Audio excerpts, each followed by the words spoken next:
Hello everyone, CL career academy के online platform पर आप सभी का स्वागत करता हूं। जेईई मेंस पीवाईक्यू सीरीज में हम सॉल्व कर रहे हैं करंट इलेक्ट्रिसिटी बेस्ड क्वेश्चंस।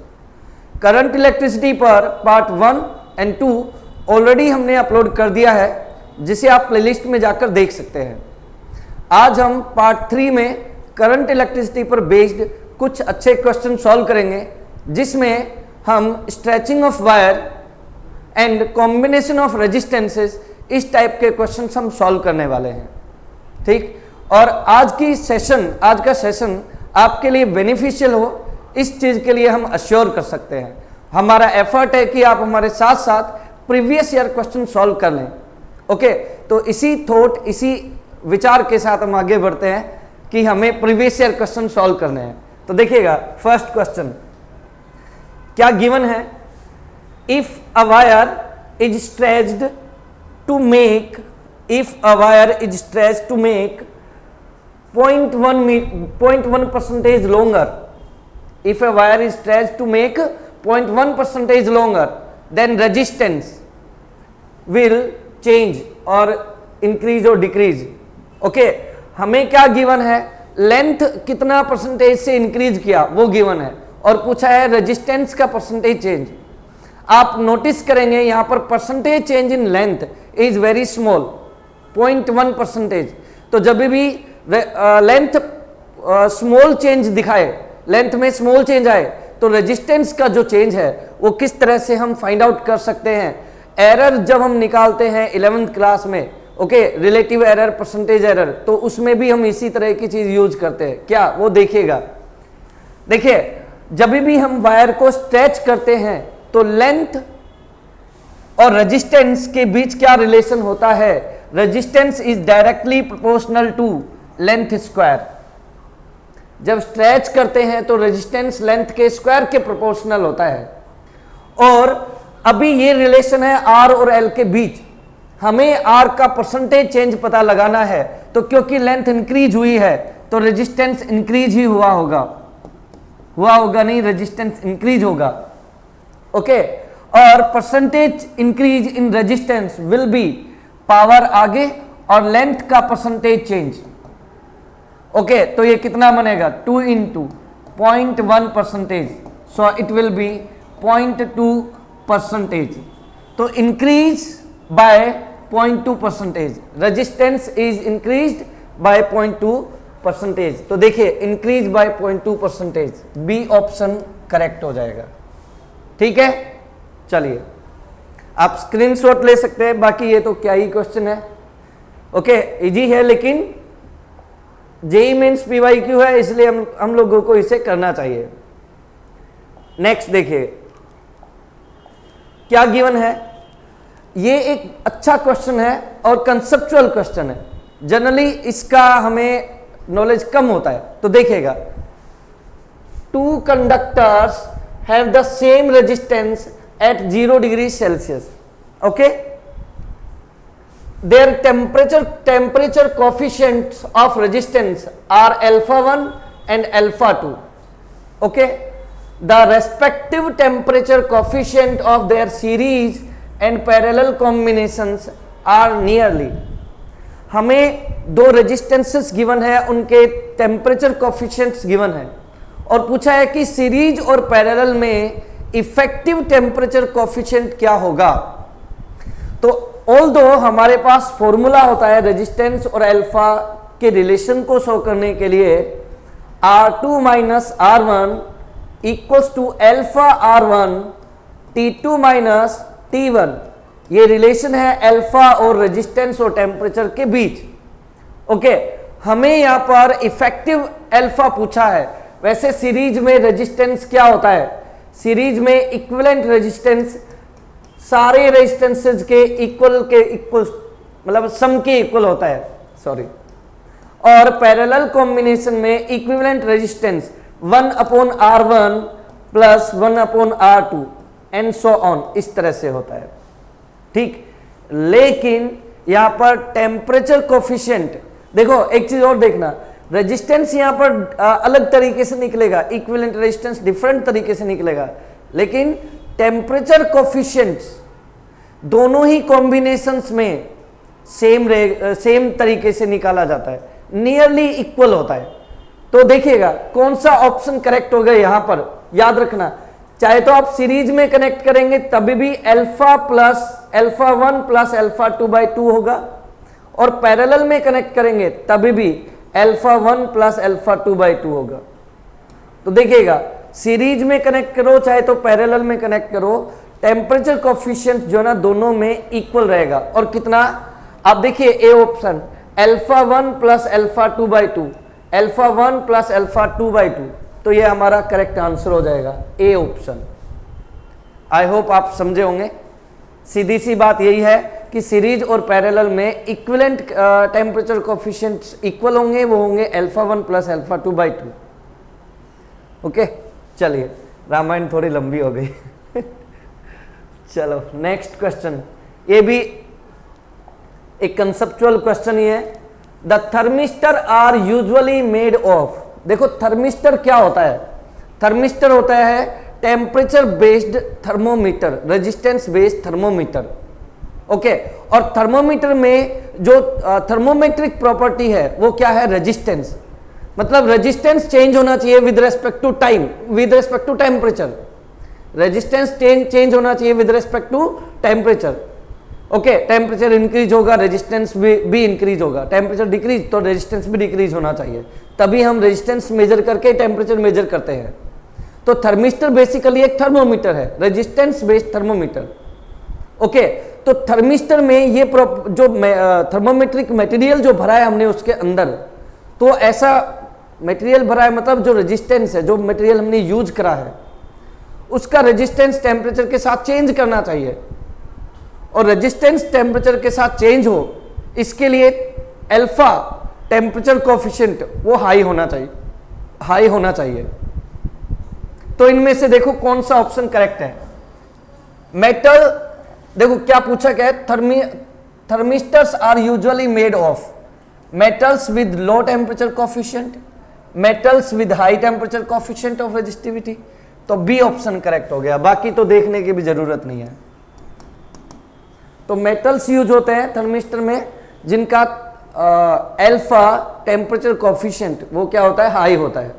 तो बी ऑप्शन करेक्ट हो जाएगा। ओके, एनर्जी हाई है तो वो एनर्जी हाई कई बार शब्दों को घुमा देती है, आई थिंक आप समझोगे देखिए नेक्स्ट क्वेश्चन, थोड़ा सा कूल डाउन। देखो, an electric current is pass through a circuit containing 2 wires of same materials, 2 wire given है जिनका मटेरियल सेम है। Okay, connected in parallel, parallel में कनेक्टेड है। If the length and radii of the wires are in the ratio of 4:3 and 2:3 respectively, then the ratio of current passing through the wire will be। देखो बहुत अच्छा प्रश्न है। Okay, इसको solve करते हैं। देखो, resistance of 2 wires are in the ratio, क्योंकि मटेरियल सेम है तो रो भी सेम होगा, रेजिस्टिविटी सेम होगी। तो rho L1 length upon area of cross section की जगह लिखेंगे pi R1 square divided by rho L2 upon pi R2 square. Okay, rho से रो पाई और रो कैंसिल हो जाएगा, क्लियर। बचेगा क्या, L1 upon L2 multiplied with R2 upon R1 whole square. ठीक है, तो ratio of the resistance will be R1 ratio R2 equals to length का रेशियो गिवन है 4/3 multiplied with ratio of radii which is 2/3। तो क्योंकि R2/R1 है तो यहां पे क्या आएगा 3/2। ओके, और उसका भी स्क्वायर, तो यहां पे लिखेंगे 9/4। ओके, 3 से 9 कैंसिल होगा तो 3 ऊपर, तो R1 अपॉन R2 यानी कि R1 ratio R2 will be 3:1, 3:1। R1 ratio R2 will be 3:1, क्योंकि पैरेलल में कनेक्टेड हैं। Since wires are in parallel So the current is in inverse proportion with resistance. Current is inverse proportion with resistance. So R1 ratio R2 is 3:1. Therefore ratio of the current will be 1:3. Ratio of the current will be 1:3. So the correct option is B, 1:3. Okay, I hope आपको ये समझ में आया होगा. चलिए, आप चाहे तो स्क्रीनशॉट ले सकते हैं इफ यू वांट.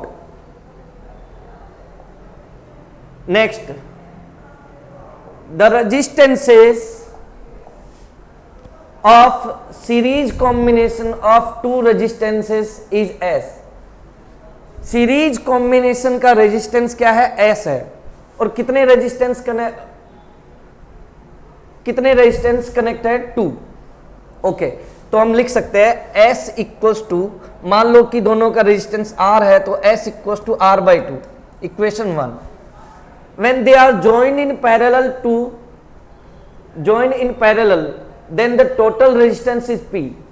ओके, और पैरेलल में कनेक्ट किया तब टोटल रेजिस्टेंस, एक सेकेंड, सीरीज में कनेक्ट करेंगे तो 2R आएगा, इक्वेशन 1, और पैरेलल में कनेक्ट करेंगे तो इक्विवेलेंट रेजिस्टेंस आएगा R/2, equation number 2. If S equals to NP then the minimum possible value of N. S और P का रिलेशन हमें गिवन है और पूछा है कि N क्या होगा. यहाँ पे N कुछ गिवन है, अननोन वेरिएबल. तो देख, हम इसका रेशियो लेंगे S/P. तो S/P यदि लिखते हैं तो 2R divided by R/2. R से R कैंसिल और ये आएगा 4. तो S इक्वल्स टू क्या मिला?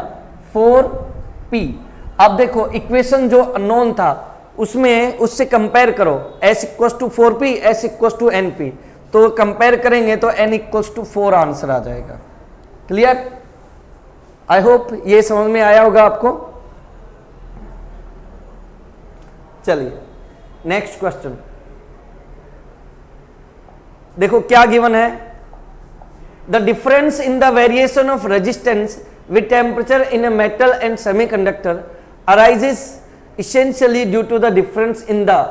तो देखो, ऐसा क्या फैक्टर है जो सेमीकंडक्टर और कंडक्टर में डिफरेंट होता है जिसकी वजह से टेम्परेचर के साथ रेजिस्टिविटी चेंज होती है. तो याद रखना, कंडक्टर में फ्री इलेक्ट्रॉन्स ह्यूज अमाउंट में होते हैं और सेमीकंडक्टर में फ्री इलेक्ट्रॉन्स का नंबर कम होता है. ठीक है, जब टेम्परेचर राइज करते हैं तो कंडक्टर्स का रेजिस्टिविटी, क्योंकि फ्री इलेक्ट्रॉन बहुत ज्यादा मात्रा में होते हैं और फ्री इलेक्ट्रॉन आपस में कोलिजन करने लग जाते हैं बहुत रैपिडली टेम्परेचर बढ़ाने पर.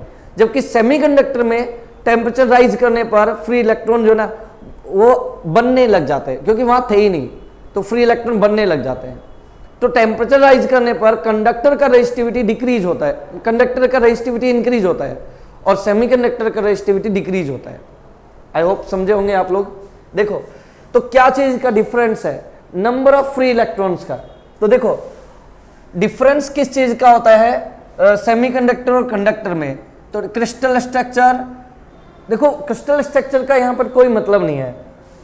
Variation of the number of charge carriers with temperature. तो चार्ज कैरियर्स का नंबर वेरी करता है टेम्परेचर के साथ, जिसकी वजह से कंडक्टर और सेमीकंडक्टर का रेजिस्टेंस टेम्परेचर के साथ डिफरेंट बिहेव करता है. ओके, तो बी ऑप्शन करेक्ट हो जाएगा यहां पे, बाकी देखने की जरूरत नहीं है. नेक्स्ट देखो क्या गिवन है.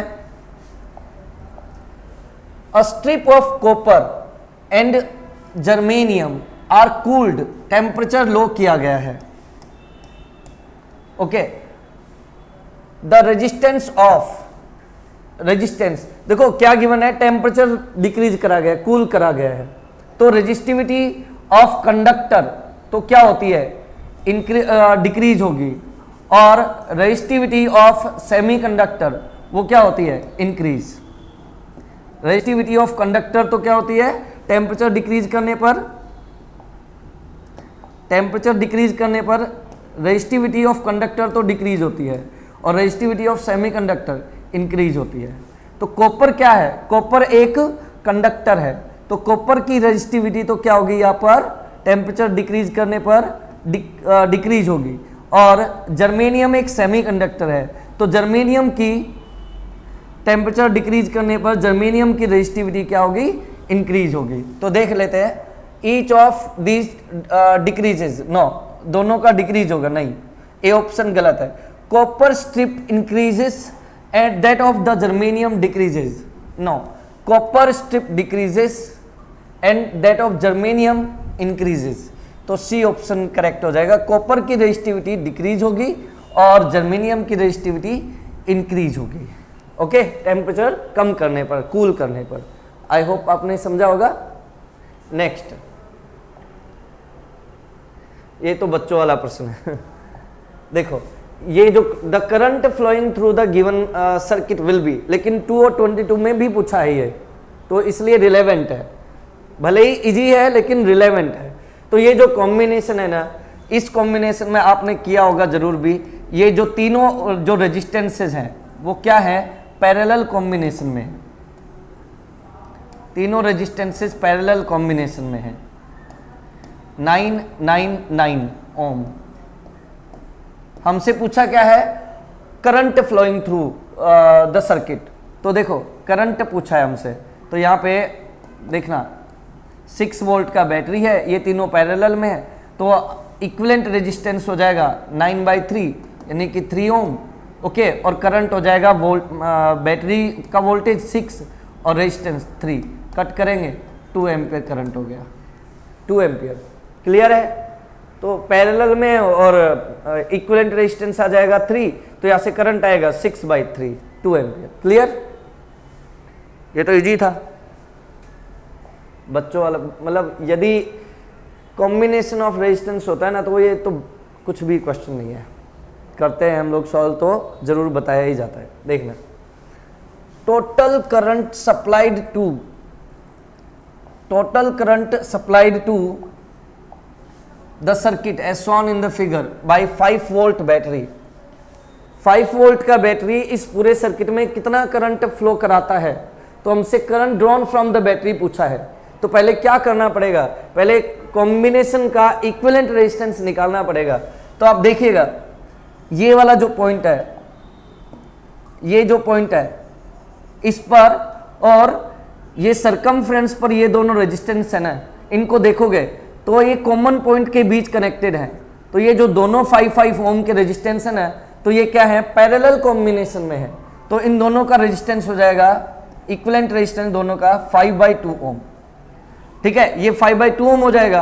और आप देखेंगे कि ये जो 5/2 ओम है, इस 2.5 ओम के साथ फिर सीरीज बनेगा। आई होप आप लोग समझ रहे होंगे, 2.5 और 2.5 सीरीज में है तो फिर सम हो जाएगा, तो कितना रेजिस्टेंस आ जाएगा, 5 ओम। और उसके बाद फिर ये सिचुएशन बन गई, एक रेजिस्टेंस है 5 ओम और जो हमने सॉल्व करा वो भी 5 ओम है, तो यहाँ पर पैरेलल कॉम्बिनेशन में आ जाएंगे दोनों। तो फिर यहाँ पर 5, तो ये कितना आएगा, 5/2, और वोल्टेज कितना है बैटरी का, 5 वोल्टेज है। तो करंट कितना आएगा, current drawn from the battery, तो वो आएगा 5 डिवाइडेड बाय 2.5। सॉल्व करोगे तो आई का वैल्यू क्या आ जाएगा, 2 एम्पियर। अगेन आई का वैल्यू क्या आ जाएगा, 2 एम्पियर। क्लियर है? नेक्स्ट, स्क्रीनशॉट ले सकते हैं इफ यू वांट, बाकी स्क्रीनशॉट तो हुआ नहीं, मेरे शब्दों को ही सुनना था वहां पे। नेक्स्ट देखिएगा, ये एक अच्छा क्वेश्चन है। देखिए, एक सेकंड, लेकिन ऑल गोइंग गुड, यस, ठीक है। देखो, the current density in a cylindrical wire of radius 4 mm is 4 × 10⁶ ampere per meter square. Okay, the current through the outer portion of wire between radial distance r/2 and r is, current density हमें given है और पूछा है कि current क्या होगा। ठीक है, तो देख, करंट डेंसिटी का फॉर्मूला क्या है हमारे पास, करंट डेंसिटी का फॉर्मूला क्या है हमारे पास, फॉर्मूला है J = current upon effective area of cross section. क्योंकि रेडियस यहां पर दो हैं, आप देखेंगे एक इनर रेडियस है r/2 और एक है आउटर रेडियस r। तो हमसे r/2 और r के बीच में करंट पूछा है, तो वो कैसे लिखेंगे, तो I/पाई आउटर रेडियस स्क्वायर यानी r square minus inner radius square r/2 whole square, इस तरह से। तो J इक्वल्स टू क्या है, J इक्वल्स टू आएगा I/पाई into r square minus r square upon 4। तो यहां से आ जाएगा J इक्वल्स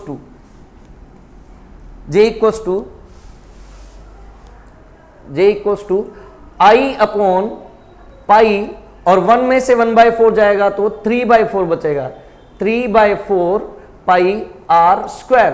तो यहां से I क्या आ जाएगा, 3/4 पाई इंटू JR स्क्वायर। तो यहां से I का वैल्यू क्या आएगा, 3/4 पाई। पाई के फॉर्म में ही आंसर निकालना है, पाई एम्पियर, पाई के फॉर्म में आंसर निकालना है। तो बस पाई को तो रहने देते हैं और बाकी सब सॉल्व कर लेंगे।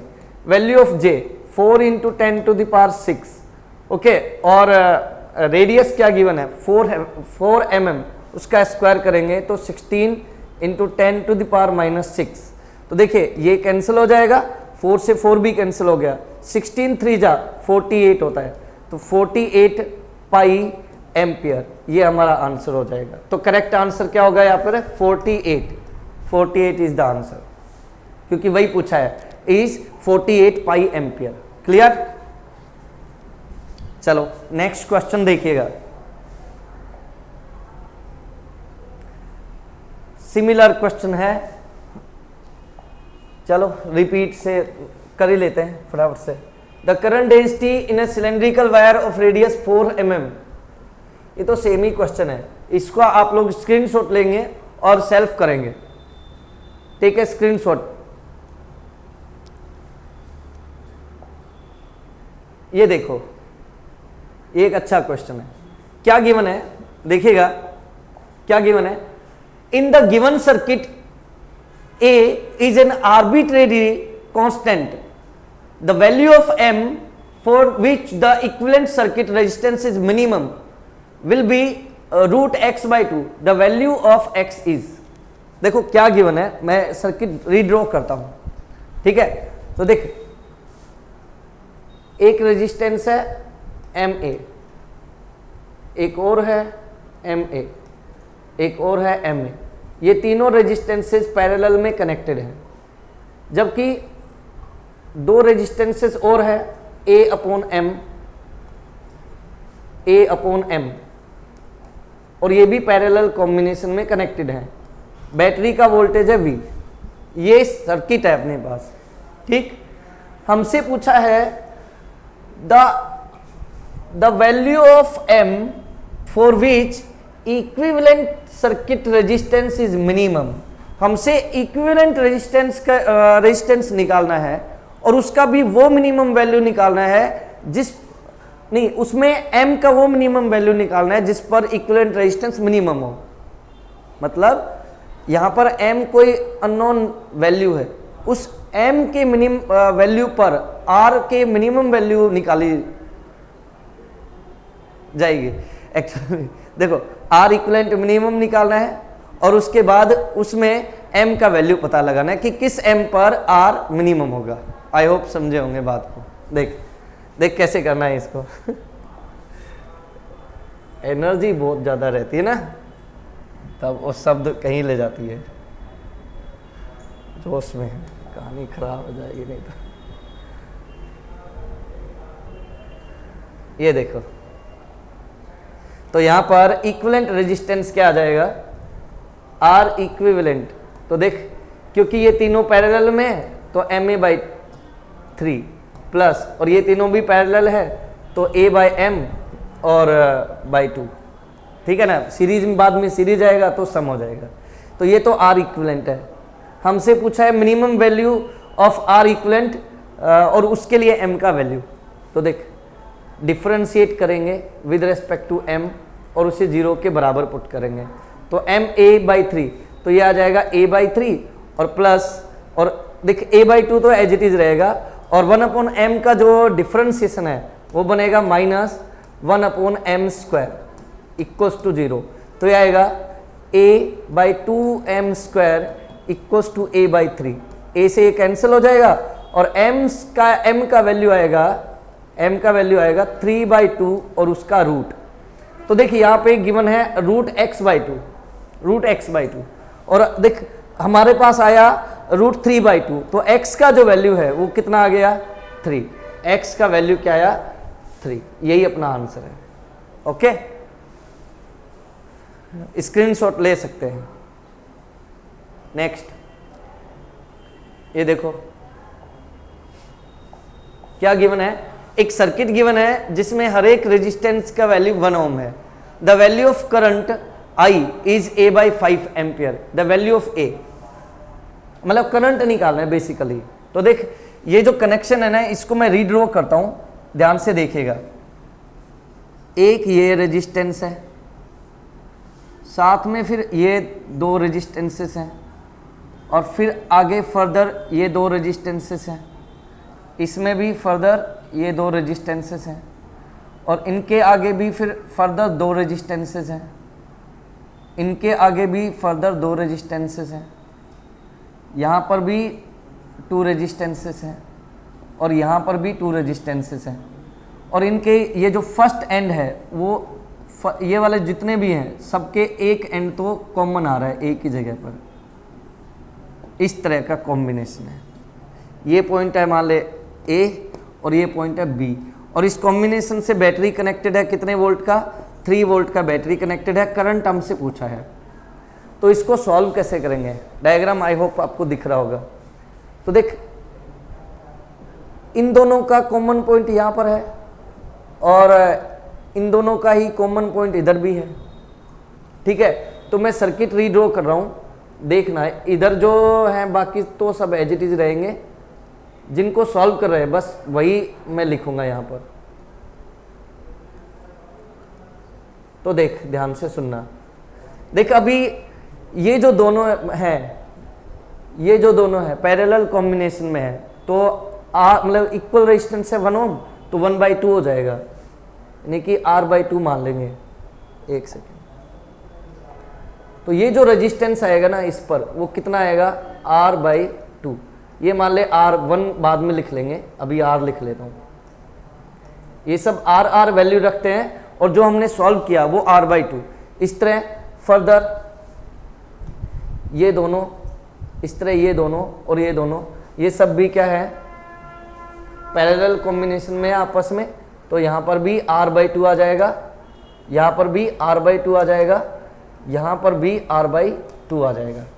ठीक, अब ये देख ये भी पॉइंट कॉमन है फर्दर, लेकिन ये इनको मैंने इस तरह से लिख रहा हूँ क्योंकि R/2 ये वाला R/2 इस R के साथ सीरीज है, ये वाला R/2 इसके साथ सीरीज है और फिर बाद में ये दोनों पैरेलल कॉम्बिनेशन में है। इस तरह इधर भी। ठीक है, ये सर्किट है और बैटरी कनेक्टेड है यहाँ पर। अब इसको सिंप्लीफाई करना इजी हो जाएगा, वहां पे थोड़ा सा उलझन थी। देख आगे, अब तो देखेगा कि ये क्या है, ये सीरीज कॉम्बिनेशन में है, तो R + R/2 1 + 1/2 होता है 3/2, तो ये हो जाएगा 3R/2। ऐसे ये भी 3R/2, ये भी 3R/2 और ये भी 3R/2। तो और फिर ये पैरेलल भी बनेंगे। ठीक है ना, तो 3R/2 और पैरेलल में है, इक्वल है, तो डिवाइड हो जाएगा 2 से, तो 3R/4। तो ये मिलेगा अपने पास में। नेक्स्ट मिलेगा, देखो ये R और ये R और ये जो हमने सॉल्व किया ये आ जाएगा 3R/4 और ऐसे ये R और ये हो जाएगा 3R/4 और फिर बैटरी कनेक्ट है यहाँ पे। अब तो देखेगा कि ये दोनों सीरीज में है, फर्दर ये दोनों सीरीज है, तो 1 + 3/4 1 + 3/4 कितना हो जाएगा 7/4। क्लियर है कि नहीं, 7/4। तो ये हो जाएगा यहाँ पर, ये दोनों सीरीज में है तो ये बनेंगे 7R/4 और ऐसे इनका भी इक्विवेलेंट रेजिस्टेंस वही आएगा 7। इनका भी इक्विवेलेंट रेजिस्टेंस क्या आएगा 7R/4 और फिर ये दोनों पैरेलल में है तो फिर 2 से डिवाइड हो जाएगा, तो ये बनेगा क्या ये बनेगा इन दोनों का रेजिस्टेंस 7R/8। ओके, अब हमारे पास बस केवल दो रेजिस्टेंसेस बचे हैं, R और 7R/8। तो इन दोनों को सम करेंगे तो 1 + 7R/8। तो देखो 8 + 7 तो यानी कि 15R/8। ठीक है, 15R/8। ओके, अब देखिएगा 15R/8। ओके, R का वैल्यू 1 है, R का वैल्यू कितना है 1। मैं ये जो डायग्राम है एक बार आप चाहे तो स्क्रीनशॉट ले सकते हैं, मैं इधर वाला डायग्राम मिटा रहा हूं, स्क्रीनशॉट ले लो एक बार आप। चलो ठीक है, ये डायग्राम मैं मिटा रहा हूं। अब देखना, तो हमारे हमसे पूछा करंट, तो करंट इक्वल्स टू बैटरी का वोल्टेज कितना है 3 और रेजिस्टेंस कितना निकाला हमने 15/8। तो 3 से 15 कट हो जाएगा। ओके, 5 बचेगा नीचे और 8 ऊपर जाएगा, तो 8/5 एम्पियर हमारे पास आंसर आया है।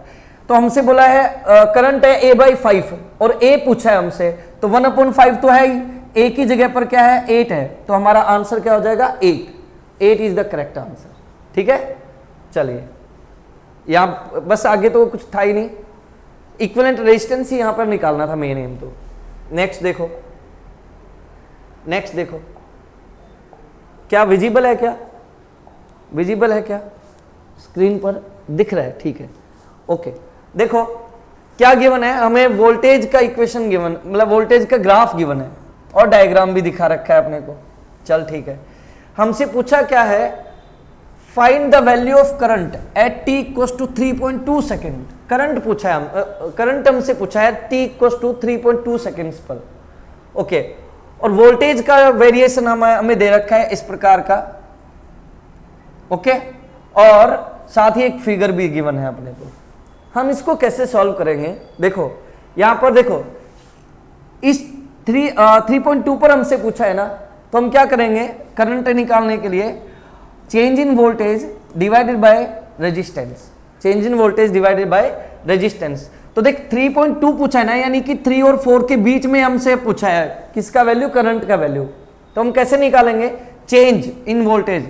तो वोल्टेज का चेंज क्या आ जाएगा, यहां पर 10 है और यहां पर 5 है, तो 10 - 5 चेंज इन द वोल्टेज इस रीजन में, 3 और 4 के बीच चेंज इन वोल्टेज क्या आया 10 - 5 डिवाइडेड बाय रेजिस्टेंस कितना गिवन है 1 ओम। तो यहां पर करंट क्या आ जाएगा, सीधे ही 5 एम्पियर। बस ये आंसर खत्म, क्लियर। नेक्स्ट, और ये लास्ट भी है आज के लिए। देख क्या गिवन है, the voltage across 10 ohm resistance in the given circuit is x voltage, the value of x to the nearest integer is, x का वैल्यू पूछा है और x वोल्टेज है किस पर, 10 ओम पर। इस पर हमें देखो, मैं डायग्राम दोबारा बनाता हूं तुम्हारे लिए, रीड्रॉ करता हूं डायग्राम। ये 10 ओम है, ठीक है, ये 50 ओम है, ठीक, और ये 20 ओम है, और यहां पर वोल्टेज मतलब बैटरी कनेक्टेड है 170 वोल्ट की, इस तरह का सर्किट है। हमसे पूछा है कि 10 ओम पर कितना वोल्टेज आएगा, मान ले V1 है, V1 हमसे पूछा है, तो कैसे सॉल्व करेंगे इसको। देख सबसे पहले इक्विवेलेंट रेजिस्टेंस हम निकाल लेते हैं, तो R इक्विवेलेंट, देखिए दोनों पैरेलल में है, तो 50 × 20 डिवाइडेड बाय 50 + 20, तो यह आ जाएगा 70 नीचे बनेगा, 70 नीचे बनेगा, 0 से 0 कट जाएगा, ये बनेगा 100/7 ओम। ये तो पैरेलल में था, फिर वो उसके साथ सीरीज में आ जाएगा, तो R इक्विवेलेंट आएगा 10 + 100/7, तो ये आएगा 170/7 ओम। ये इक्विवेलेंट रेजिस्टेंस आ गया सर्किट का। हम क्या निकालेंगे, current drawn from the battery. Current drawn from the battery क्या होगा, 170 डिवाइड बाय 170/7, 170 से 170 कट जाएगा और आएगा 7 एम्पियर। तो current drawn from the battery कितना आया, 7 एम्पियर, 7 एम्पियर। और देख ध्यान रखना कि ये जो 10 ओम है इसमें भी ये करंट ड्रॉन ही फ्लो हो रहा है, तो यहां पर वोल्टेज कैसे निकालेंगे 10 ओम पर, तो वोल्टेज होता है करंट इंटू रेजिस्टेंस, तो यहां पर 10 तो रेजिस्टेंस है और करंट कितना है 7, तो वोल्टेज कितना आ जाएगा 70 वोल्ट। सिंपल, बहुत ईजी था, ठीक है। तो इस तरह से 70 वोल्ट आंसर आ गया। ये थे 15 क्वेश्चंस। आई होप कि आपने इस सेशन को एंजॉय किया होगा, और आप यहां तक है तो आप लोग शाबाशी के लायक काम किया आपने, क्योंकि आपने प्रीवियस ईयर क्वेश्चन सॉल्व किए, ठीक है, जिनसे आपका कंसेप्ट डेफिनेटली आपको कुछ सीखने को मिला होगा और कंसेप्ट भी आपका और अच्छा हुआ होगा। Thank you very much.